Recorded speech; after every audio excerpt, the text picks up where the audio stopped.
Welcome back, everyone. This video is going to be on dogs going stale. Now, there's probably several reasons why they do that, and it could happen at different stages of the keep. If it's the keep, uh, one of the problems with it, or one of the potential problems with it, is the length of the keep. If you have a very long keep, say 8 weeks, 12 weeks, it doesn't seem like a long time, but the repetition of the work can become boring, or if in my opinion, the longer your keep is, the slower the work increase should be. Meaning, it should be incremental, little by little, slowly but surely. uh if you do too much intensive hard work from early on all the way through the keep, what happens is the dogs can become listless, the dogs can become tired. Along with that, one of the reasons for that is you don't give them enough rest. You know, don't be afraid of resting your dog 2 or 3 days a week, even if you have to. Or if it's necessary, or if that's just your program. You know, because what happens is there are underlying effects of it over long term. If you do high intense workout, there's nothing wrong with it, but again, in my opinion, it should be a shorter keep. Some of the best I know that do work their dogs that way, the keep is only 6 weeks. So that's basically 5 weeks of work. Last week, back off on the work, peek them out, and they're good to go. And again, I'm speaking of the past as their historical way in the past examples. But the thing with conditioning, and same as with breeding, although there's differences, there's advancement. The concept of conditioning, how to condition, the things to look for, that doesn't change, and it never will. The advancements are what people say: better feed, better training techniques, better understanding of a keep, better understanding of conditioning. And for me, to where it all comes down to is understanding the breed itself, understanding dogs in particular, and understanding each particular dog, singularly, each dog. You need to know what to look for. If you're not sure whether you're giving them enough rest, give them rest.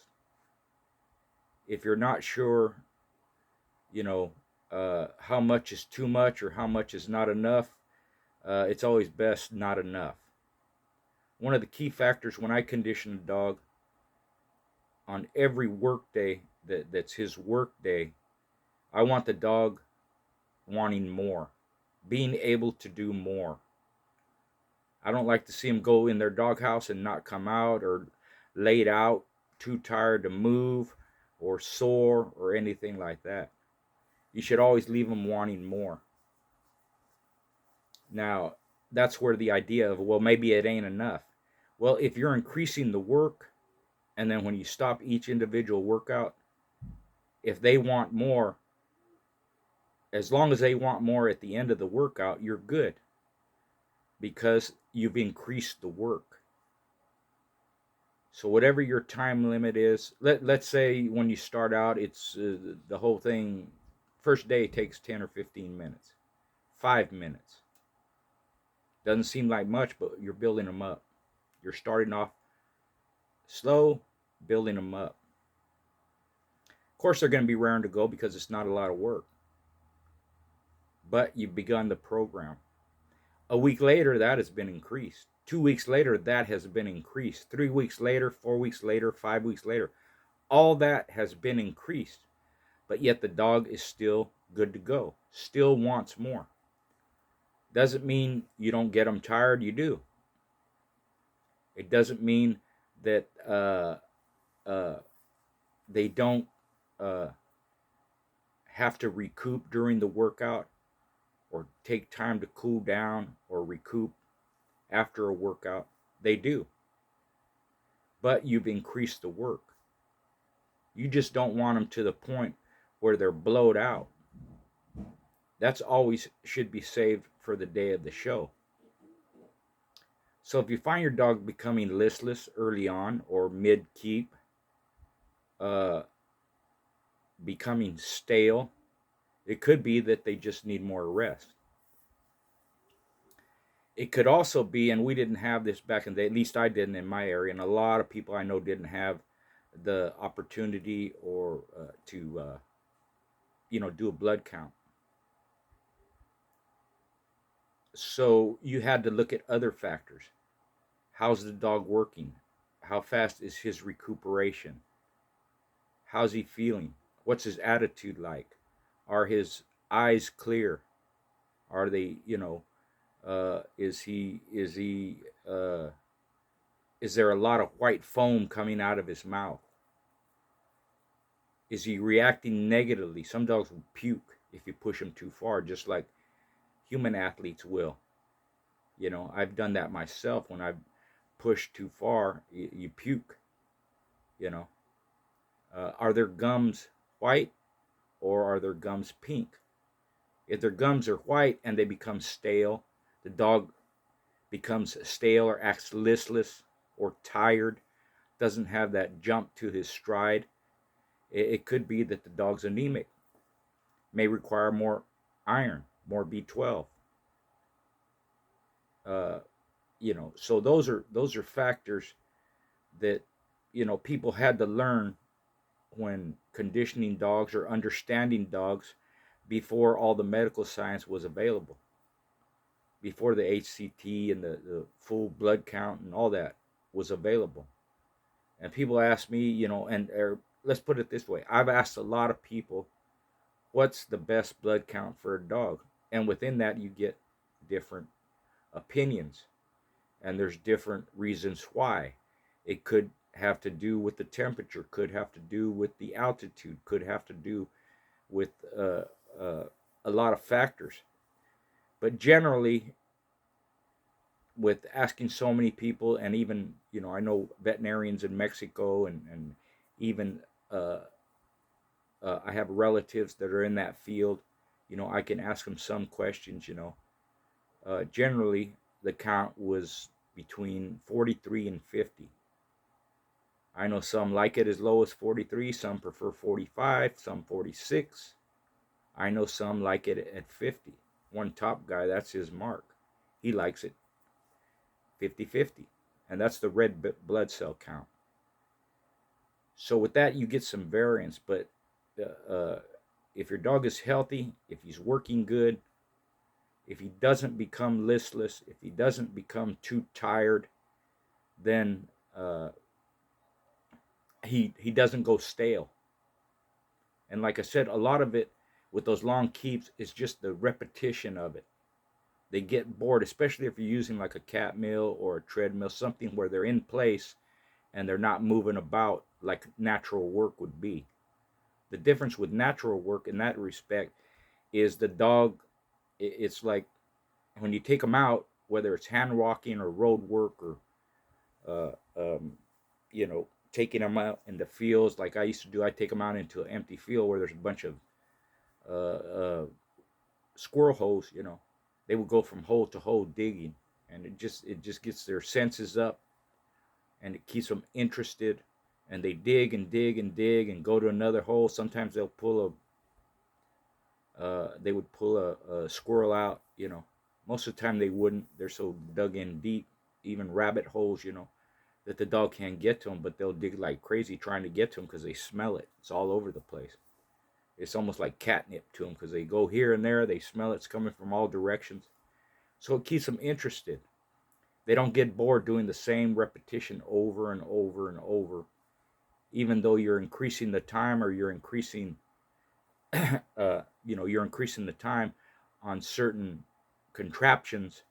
It's different when when they have that more freedom of movement in road work. You're always increasing the mileage, so they get to see a different area, even if it's the same area or the same mileage that you run for every keep, when you increase it, it's still they're anticipating going to that new spot or going seeing that new area, and you can change that up. I just used to go the other way. One time, a few days I'd run clockwise, that direction, and do all my road work, and then a few days I'd go the other direction. Same distance, it's just they get a different view of it, and you're going a different direction, and the turns are, at first they're to the left for a few days, then they're to the right a few days. The dogs ain't stupid. They know, okay, it's basically the same thing, but it's a different perspective from a different angle. That helps them keep them interested. And there's always all kinds of things going on, animals flying by, and butterflies flying by, birds and rabbits running, or they might see a coyote. It just keeps them interested.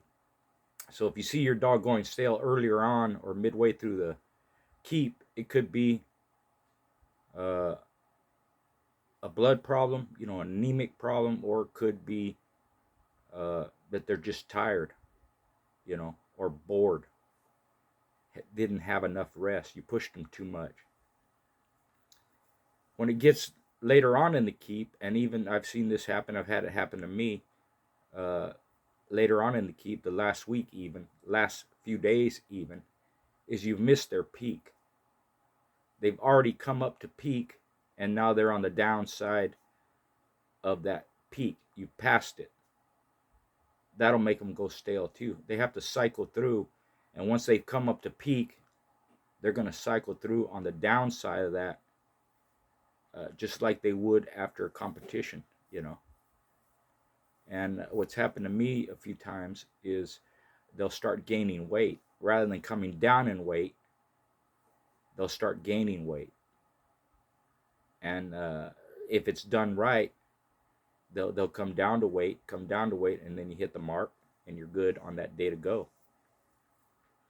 You can hold that peak for a while, but once in their mind that they're set to go that day, or you've mentally conditioned them to go that day, and all it is basically is the last few days I'm resting them, going out to hand walk a little bit, empty out on time or close to time, and they're getting in that routine of emptying out, go to work.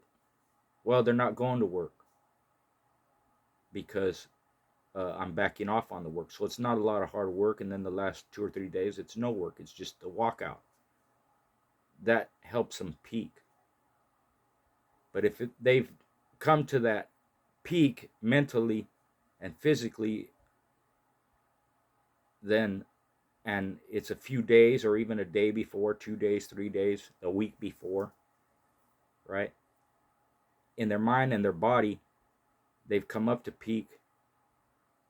Past it, that's where they're going to go stale. And where I saw it mostly was I'd take my dog out and he'd start breathing heavy just on the walkout. He's already opened his mouth, right? You can offset that some, I guess, by resting them more. You could offset it by, you could help them out by giving them a B12 injection or B12 supplement. Honey helps. It's almost like they're tired. They're already tired when you take them out. So they need like an energy boost. Some people will do that the day before or even the day of. Give them a little bit of honey, perks them up. Give them some B12, especially now that they can check the blood count. They see the blood count's a little bit low. They'll give them some B12 to help give them energy. It's kind of like, we had this old doctor way back in the day, and people would get sick. They'd catch the flu or have a cold, and all he was giving them was a B12 shot. And my mom, who's getting up there in age, she just had a birthday, 89 years old. Happy birthday, Mom. She gets not regular, but every once in a while she'll get a B12 injection just as an energy boost. So some dog guys would do that too, you know. If you miss that peak, there's not a lot you can do about it. You can try and hold them back. You can try and rest them more, have them where they're not moving around. There's no outside influences to get them worked up. Because when they're peaking out or coming up to peak, man, they're real amped. They're real on point. They're real cognizant of everything that's happening. Anything could light them up. Anything could get them going.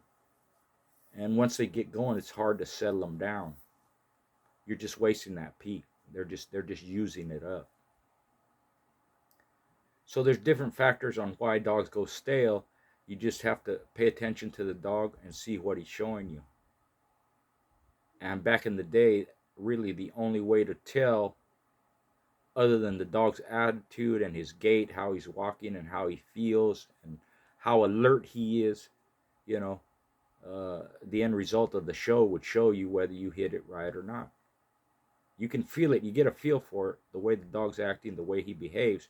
Just like if he's going stale, you get a feel for how they're acting. They don't act 100%. They don't act right.